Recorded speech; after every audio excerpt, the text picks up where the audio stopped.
বলিউডে তারকাদের প্রেম বিচ্ছেদ সবসময় আলোচনার কেন্দ্রবিন্দু। এর মধ্যে সবচেয়ে আলোচিত ঘটনাগুলির একটি ছিল কারিনা কাপুর ও শাহিদ কাপুরের সম্পর্ক ভাঙন। একসময়ে তাদের প্রেম নিয়ে ভক্তদের আগ্রহ ছিল তুঙ্গে। ফিদা ও জাবুই মেটে অন-স্ক্রিন রসায়নে দর্শক মুগ্ধ হলেও মিলেঙ্গে মিলেঙ্গে ছবির শুটিং চলাকালীনই এই জুটি আলাদা হয়ে যায়। এরপর আর কখনো একসঙ্গে কাজ করেননি তারা।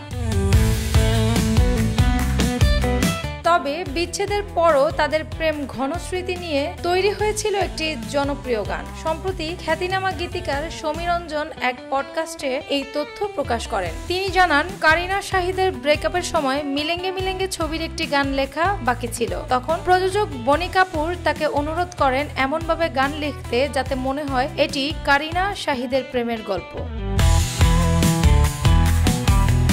এরপর হিমেশ রেশামিয়ার সুরে সমীরঞ্জনের লেখা গান কুছ তো বাকি হ্যায় তেরে মেরে দরমিয়া তৈরি হয়। গীতিকারের ভাষায় এই গানটি ছিল কারিনা শাহিদের বাস্তব প্রেম ও বিচ্ছেদের প্রতিচ্ছবি। মুক্তির পর গানটি ব্যাপক জনপ্রিয়তা পায় এবং এখনো বলিউড প্রেম গানের তালিকায় জায়গা ধরে রেখেছে।